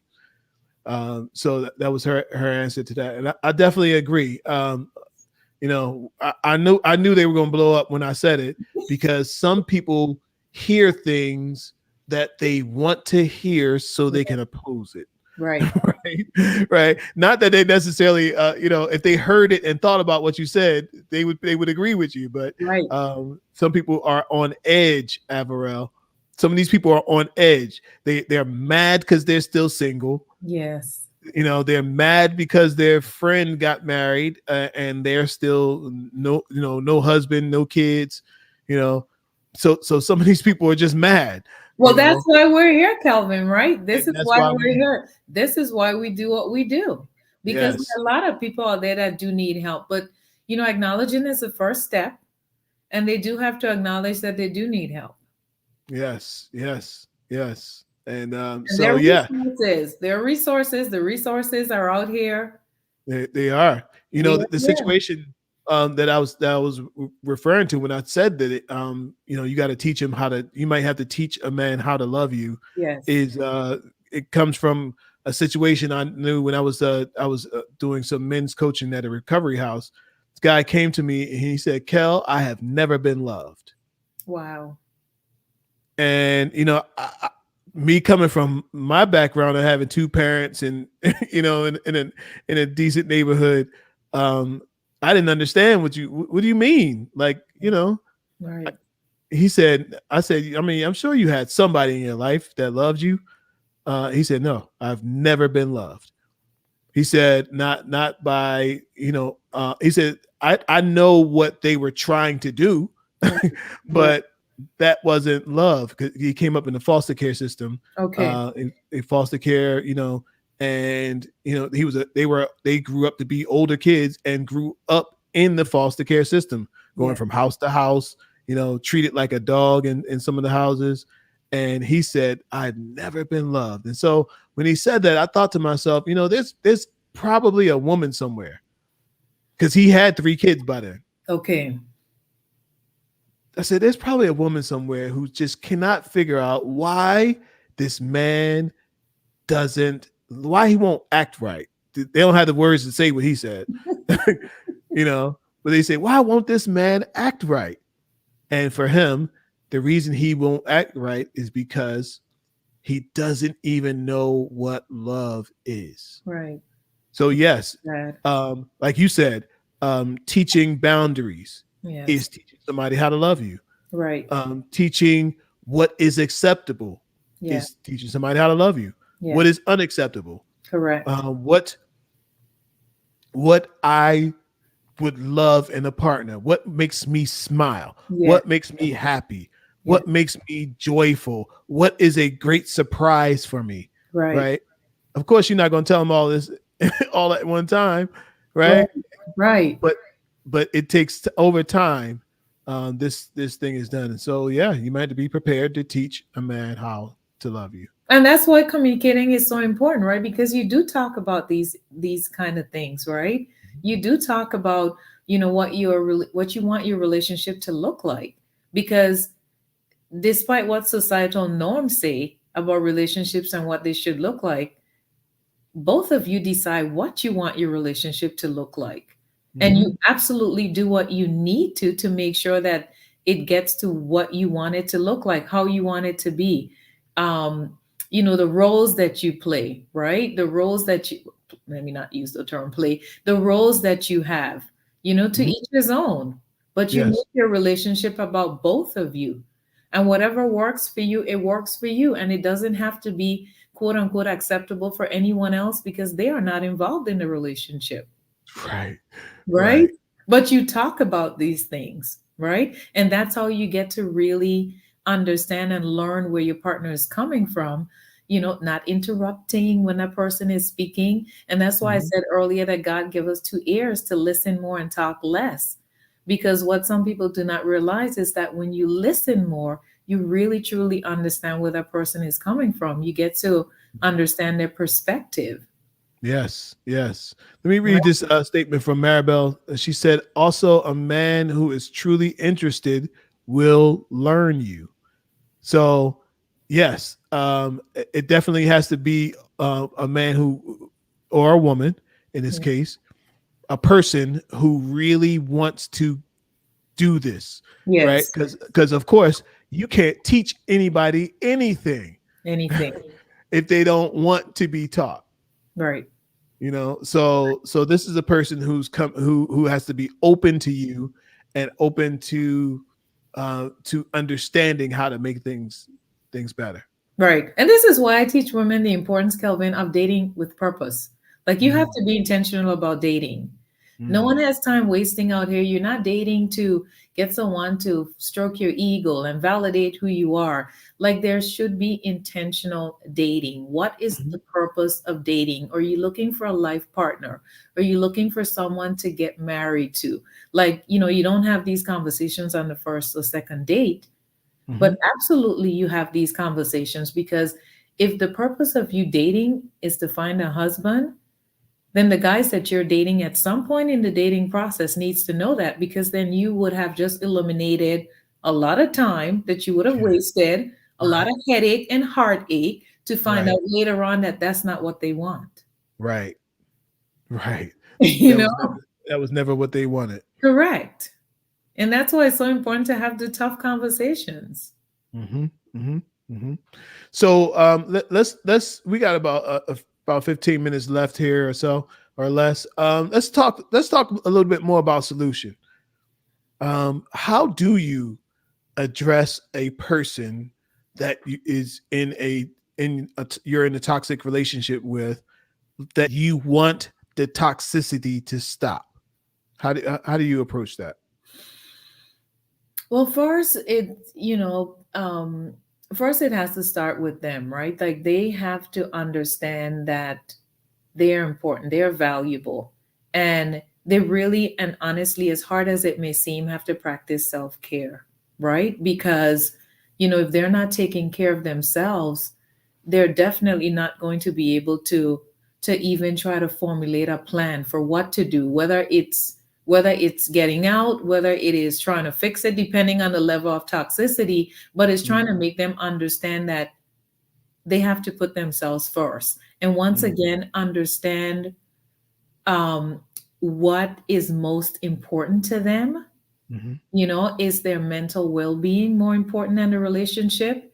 Is their peace of mind more important than the relationship? Mm. Is having is being single acceptable for them as opposed to being in a relationship and in a toxic one? Mm. Like there are variety, I should say, of questions that you need to ask this person. A conversation needs to be had of, I guess, go down probably a list, if you want to call it, of, Yeah. is this more important than that? Is this more important than that? Would you prefer this or that? Mhm. Right? Get them to you, because you want to bring it out of them, right? Mhm. Because you want them to get to the point where they recognize what it is that they have to do, because you don't Yes. want to tell them what you think they should do. You, Mhm. as You got coaches, you got to present you present the correct. problem. As And coaches, right? We facilitate what our clients already know deep inside, yes. right? Yes. That's our job. Yeah. So my answer to that, if you're dealing with a person and you want the toxicity to stop, first of all, you have to take full responsibility for whatever has happened. Now I know that's gonna tick some people off from the start. They're like, "Oh no, Well, it wasn't me, it was him." I kind of said it earlier. We all have to take responsibility and accountability for our actions or lack thereof. Yeah, yeah. So, uh, to me, you have to start there and just say, you know what? I take full responsibility for everything. Now, was everything your fault? No. Nope. Was some of it your fault? Yeah. Not to mention the fact that you chose them. Right. So if for nothing else, Right. right? But guarantee you had something to do with the toxicity. I very rarely, almost said never, very rarely will you meet somebody who is just toxic all by themselves.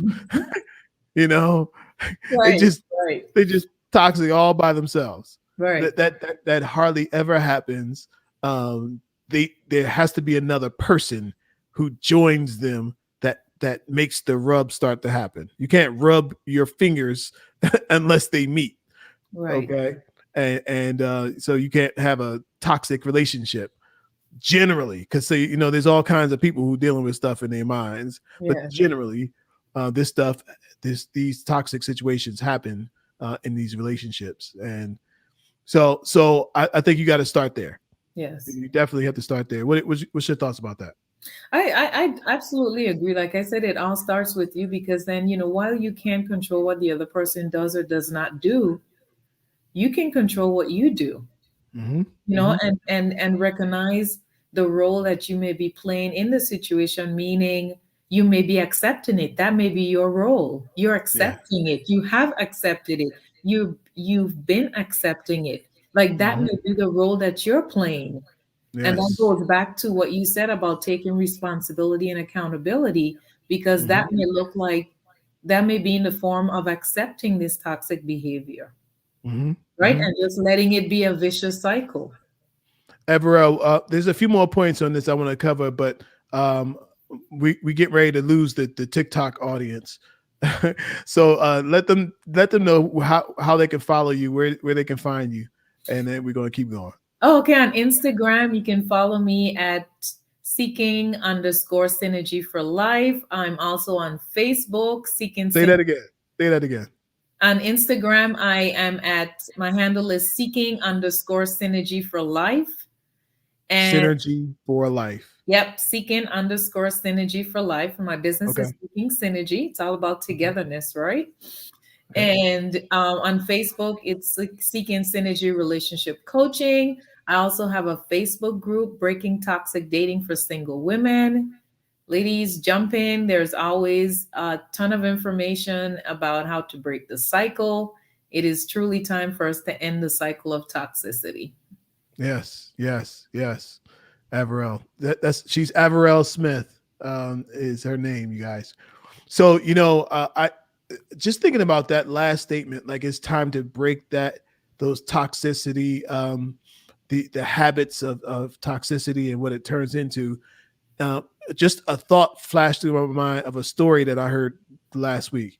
You guys might have heard of the rapper Trouble, got shot Yeah. here in Conyers, and he was spending the night with a woman, and her ex boyfriend showed up, Yeah. and they got into an altercation, and he ends up dead. The guy ends up going away to prison, and the girl will have another boyfriend, I'm sure, right? Yeah. So that's two men who left our society and to be productive citizens in Correct. our society over this one emotional volcano Yes. that happened because because they couldn't handle what was going on. So um, you might think that you're above toxicity, but maybe the right person, if you don't watch it, there's certain people you can get connected with, and it can actually happen in a bad way for you. So, what's Right. your thoughts? Right. Absolutely. Absolutely. Because it usually starts as subtle things. Subtle things. You're acting like the B word, perhaps, Mm-hmm. or um like we talked about some of the signs of constant criticism, the arguing. If your communication is more arguing than anything else, that is toxic, Mm. because that's just one level, right? Yeah, yeah. If there's the constant possessiveness or controlling behavior, or your partner has a bad temper, lashes out at you for anything or nothing, like there's so Mm, many levels of toxicity, and of course it just escalates. mm, And so it's important to recognize, like some of the signs we touched on early, because then you do get invested in this person and you fall in love and you get emotionally attached, and then it becomes harder for you to yes, want to leave despite yes, the toxic yes, situation, right? And yes. then you give yourself all the reasons of why you should stay. And you know what, Mhm. Kelvin, I like to use this quote. I took it from someone else's quote and just added something. Staying in a toxic relationship because of the time you've invested with a man Mhm. is the equivalent of saying you'll continue drinking poison simply because you're thirsty. Like when you Mm, think about it that way, it makes no doggone sense now, does it? mm. Right, Like it right, makes right. no sense. And and Agree. and some people do use that thought process. Well, I've already invested so much time, I might as well Mhm. stay. Yeah, which could be your famous last words. Correct. And Yeah. time you can never get back. Time you Mm. can never get Absolutely. back. 5, 10, 15 years would have probably gone by and you're still there. You're still dealing with the same situation. And by then, it's so sad that, people get to a point where they've possibly lost themselves. Yes. It actually is more of this goes on than we talk about. Right. There and especially for the men in the men's communities, like when a man is supposed to man up, Yeah. you're supposed to be in charge. You're supposed to take charge. You're supposed to, she's supposed to be following you. She's not submissive, and all of these things, Right. you know, a man can find himself just like, well, you know, if I give her everything she wants, I'm run over like a train, like train tracks, and but if I oppose her, then we're fighting and there's conflict, and so that could be a difficult place for a guy to do. He's just better off, and ladies do this a lot. Many ladies do this.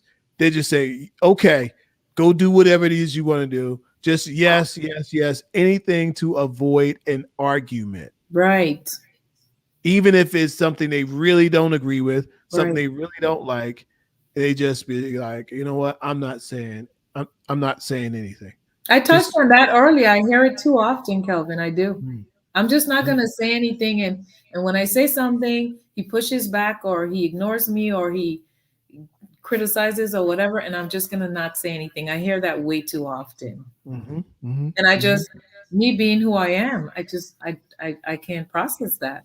I can't Yeah, relate to that yeah, because yeah. it's not in my DNA. It's not in my DNA. It Um, definitely happens, and it's definitely it, true. it So definitely happens more than we talk about or more than we know.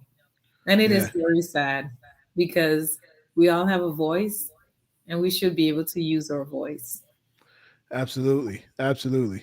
Well, Avarel, thank you so much for this great, rich conversation. I think that I think we dropped some good stuff here. You guys, there's I got more of these videos coming. If you like this one, just hang out for a minute, and the next one's going to be rolling. And you guys check out the content. But I think we just needed these conversations. Somebody was asking me, was I going to talk about Roe versus Wade here tonight? I will talk about it, because it's definitely something that Yes. is in the conversation. Um, I'm gonna talk about it from a different perspective. I'm gonna talk about it from the man's perspective, Okay. something that you very rarely hear. So, yeah, because I got I've some thought, thoughts about I've it. thought about it from a man's perspective too, because I'm a woman, but one thing that I've mastered is kind of being open-minded and not Hmm. just thinking just from a woman's perspective. No, I can't think like a man, but I'm very open-minded to how I realize and recognize that Yes, men do think. Yes, we're yes. wired very differently. Very differently. So yeah. So we'll. I'm thinking about. I'll probably do a show on Wednesday, and we'll break all that down because there's a lot to be said on that Yes. topic. But yeah. But this one right here is a good one as well, you guys. So Avarel, you got any products or services that you want people to uh, follow up on, and what you got? Actually, I am working on launching a new course. It should be out shortly. It's Mhm. called Dating Conscious and Like a Duchess because women are out here dating like commoners. We will not have that. All Women want right. to find their Prince Charming. So, hey, you got to start dating conscious and like a duchess. Okay. Okay. What if somebody wants to get a one-on-one with you? How do they do that? The link is in my bio in IG. They can schedule a love and living well session with me. It's a one-on-one session. It's an hour session. You get science-based strategies, real action steps. You get love homework and an email follow-up. That's all included in our one-on-one session. Ladies, Okay. book one today. You'd be All amazed right. at the power of coaching. Yes, yes. Good stuff. Good stuff. And you guys know you can get a one-on-one coaching session with me. You can send me an email to lovecoachatlanta@gmail.com. I'll shoot you the invoice. We got special pricing for people who just let me know that you saw me on the show, and I will give you the discount for being on the show. So anyway, thank y'all so much for being here. Follow me everywhere. Lovecoachatlanta@gmail.com is the email. But I'm everywhere. Love Coach Atlanta, Instagram, Facebook, Twitter, as well as Kelvin Troy Johnson, everywhere, everywhere. Avarel, thank you so much for being here. Thank you, Kelvin. It was my pleasure. I appreciate you. All right. Till next time, you guys. Peace.